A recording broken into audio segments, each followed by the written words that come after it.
Hey there, travel lovers. This is your trusted cruise and Tauck tour and Africa safari expert Shawn Power here. And today I want to do a little bit of a story time.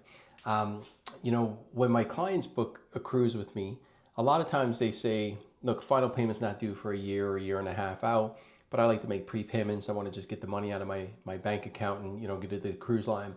And I always suggest, no, you shouldn't do that. Multiple reasons why. And today I got a really good example of why you shouldn't. But like I say to people, one of the reasons you shouldn't is there's just no advantage. Cruise lines, now and then a cruise line might say if you prepay, they'll give you some kind of discount. But barring, forget that. If that's not happening on your cruise, there's literally no reason to prepay early. Number one, COVID was a great example. There was a couple of companies went out of business. Crystal Cruises went out of business. Yes, they kind of resurrected since, but they went out of business and people literally lost millions of dollars. American Queen Voyages went out of business. That was a river cruise company in the States. There were some other, travel suppliers went out of the business. So the point is, imagine you're one of those people who, maybe you only owed $1,000 deposit on your cruise. Your cruise is not for a year or two out. You decide to make some prepayments. Next thing they go out of business, you're not getting a dime back. So that's not a very smart move. So like I say to people, keep the money in your bank account, make a little bit of interest. We all know the banks don't pay much interest, but hey, you're going to get zero interest from the cruise lines by prepaying. So please just keep the money in your own bank account. And I want to give you an example today of another reason why you really never want to prepay for your cruise, at least in my opinion. So this happened to be with Viking Ocean Cruises, and I'm not picking on Viking. I have lots of clients who go on Viking Ocean Cruises. I book millions of dollars of the cruises for my clients, and they do a great job. But just this situation today was really frustrating. The weird part was it wasn't actually a client of mine. It was someone who actually found me on one of these videos. He'd already booked, a month or so ago, and he saw my videos and he said, hey, you kind of seem to know what you're talking about. I have this situation, and what do you think? And so I looked into it for him, and I hate to say it, but he made the mistake of prepaying and he lost, some extra money he shouldn't have. So I'll try to break it down without these numbers might kind of, hopefully I don't overcomplicate it, but I think you'll get the point. So basically, when he booked this Viking Ocean Cruise, he only owed $50 for the deposit. So that's all Viking charges right now. It's kind of like their current promo. So we paid him $50 for the deposit. Now, because Viking has a 3.3% discount if you use the e-check, he actually paid a little bit less. He paid like $48.35.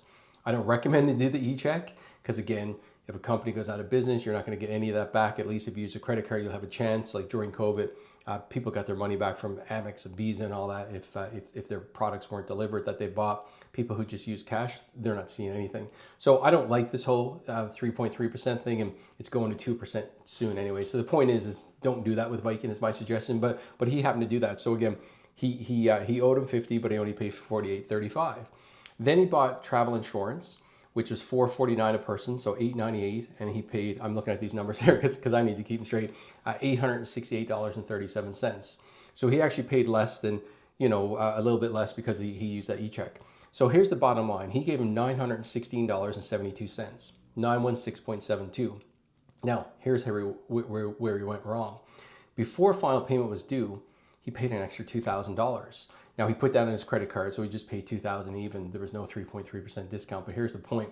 He gave him more money than he should have, because what happened was he then had to cancel his cruise about a week or so before final payment. And if you look at Viking's terms, it says if you cancel your cruise before final payment, you owe us $100 per person for the cruise deposit. Now, remember I said earlier the deposit was only like $50. Well, right now, if you cancel a Viking cruise, even though their terms are you're going to lose $100 per person, you didn't give them that much. You've only given them $50. So the most they can keep from you is $50. Now we'll keep the insurance separate for a second because they're always going to keep money for insurance. I mean, you can't get that back. But the point is, he paid more.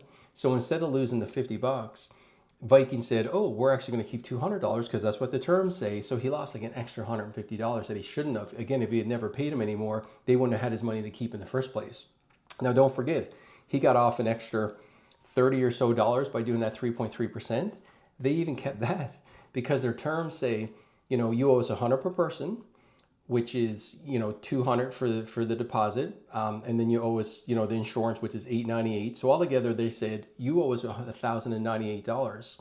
Well, remember initially he had only given him $916.72. That's all they could have kept if he didn't overpay him. Instead, they kept $1,098. He lost an extra I think it was $181.28 if I wrote this down right. So again, I'm not talking thousands of dollars, don't get me wrong, but why prepay and give the cruise line, a situation where they can keep your money in a situation like this? Like, they literally kept more than they should have, but it was literally what their terms said. And again, if a company goes out of business, that money's going to be gone. So no idea if this gives you value or not, but why put yourself in this situation? If a cruise line says we need $50 to book, give them the $50. If they need 500, give them 500. If they need 1,000 or 2,000, just pay them that, and that's it. Never give them another dime, in my opinion, until they ask for it at final payment time. So anyway, there's a lot of different policies with a lot of, all the cruise lines have their own policies with how much you pay and how much you lose.